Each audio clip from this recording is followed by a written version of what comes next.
आपण पाहताय 10च्या बातम्या। अहमदनगर जिल्ह्यातील कोपर्डी इथे अल्पवयीन मुलीवर पाशवी अत्याचार करून तिची हत्या केल्याच्या निषेधार्थ हिंगोलीत मूक मोर्चाचं आयोजन करण्यात आलं। प्रचंड संख्येने या मोर्चाला मराठा समाजातल्या नागरिकांनी उपस्थिती लावली। मराठा समाजातील सर्वसामान्य नागरिक, राजकीय नेते, पदाधिकारी, नोकरदार, प्राध्यापक, शिक्षक, डॉक्टर्स, वकील अशा सर्व स्तरातील लोकांनी मूक मोर्चा काढला। उत्स्फूर्तपणे काढलेल्या या मोर्चात प्रचंड संख्येने नागरिकांनी सहभाग घेतला।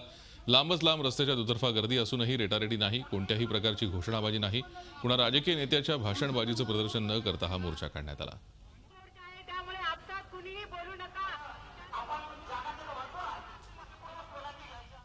माजी उपमुख्यमंत्री, राष्ट्रवादीचे नेते आणि सध्या बेहिशेबी मालमत्ता प्रकरणात न्यायालयीन कोठडीत असलेले छगन भुजबळ यांना डेंग्यूची लागण झाली आहे। पुढील तपासणीसाठी भुजबळ यांना जे रुग्णालयात दाखल करण्यात आलंय। तिथे अतिदक्षता विभागात त्यांच्यावर उपचार करण्यात येत आहेत।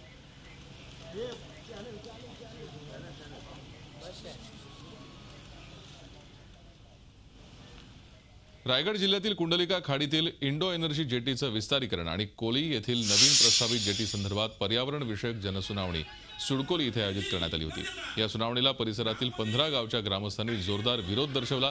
या प्रकल्पांचा स्थानिकांना कोणताही फायदा होत नाही, शिवाय यामुळे प्रदूषण, मासेमारीला अडथळा अशा समस्या निर्माण होतील। ही सुनावणी घेताना स्थानिकांना कोणत्याही प्रकारे विश्वासात घेतलं गेलं नाही असं सांगत ग्रामस्थांनी सुनावणीच्या ठिकाणी गोंधळ घातला। विशेष म्हणजे सर्वच राजकीय पक्षांनी या सुनावणीला विरोध दर्शवला। ही सुनावणी ज्या ठिकाणी जेटी होणार आहे तिथे घ्यावी अशी मागणी करण्यात आली। त्यामुळे आजची सुनावणी रद्द करण्याची वेळ प्रदूषण नियंत्रण मंडळाच्या अधिकाऱ्यांवर आली।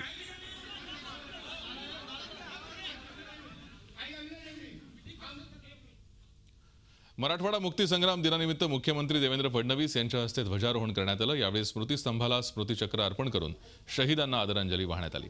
तसंच पोलीस दलाच्या वतीनं हवेत बंदुकीच्या 3 फैरी झाडून हुतात्म्यांना मानवंदना देण्यात आली। देशाला स्वातंत्र्य मिळाल्यानंतरही मराठवाडा हैदराबादच्या निजामाच्या राजवटीत भरडला जात होता। स्वातंत्र्य सैनिकांच्या प्रदीर्घ लढ्यानंतर हैदराबाद मुक्तीसंग्रामाची परिणती 1948 मध्ये भारत सरकारनं निजाम शासनाविरोधात पोलीस कारवाई करत 17 सप्टेंबर 1948 ला हैदराबाद संस्थानला स्वतंत्र भारतात सामावून घेतलं।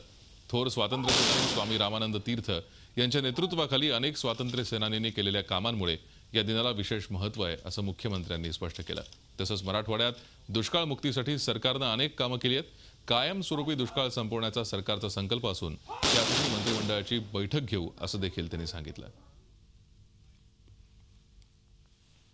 आजच्या या दिनाच्या संपूर्ण मराठवाड्यातील जनतेला, महाराष्ट्रातील जनतेला आणि भारताच्या जनतेला शुभेच्छा देत असताना आजचा दिवस हा संकल्प दिवस आहे आणि म्हणून मराठवाड्याच्या विकासाचा संकल्प आज या ठिकाणी आम्ही व्यक्त केलेला आहे। मराठवाड्याकरता सरकारने काय काय निर्णय घेतले ते निर्णय मी सांगितले आहेत। भविष्यात काय निर्णय घेणार आहोत हे देखील या ठिकाणी मी सांगितलेलं आहे आणि मला विश्वास आहे की आमच्या सरकारच्या काळामध्ये मराठवाड्याला विकासाची दिशा निश्चितपणे या ठिकाणी आम्ही देऊ शकतो। स्वतंत्र विदर्भाची मागणी करणाऱ्या विदर्भवादी नेत्यांना विरोध दर्शवण्यासाठी यवतमाळमध्ये महाराष्ट्र नवनिर्माण सेनेनं आंदोलन केलं। मात्र आता हे आंदोलन एका वेगळ्याच कारणानं चर्चेलं जात आहे। मनसेच्या स्थानिक पदाधिकाऱ्यांनी नेताजी चौक परिसरातील पक्ष कार्यालयात विदर्भवादी नेत्यांविरोधात जोरदार घोषणाबाजी केली। त्याचबरोबर विदर्भाचा नकाशा असलेले बॅनर जाळण्याचा प्रयत्न केला। मात्र ते बॅनर जळत नसल्यानं आंदोलक तिथून काढता पाय घेऊ लागले। अखेर एका आंदोलकानं पेट्रोल आणल्यानंतर ते बॅनर जाळण्यात आले।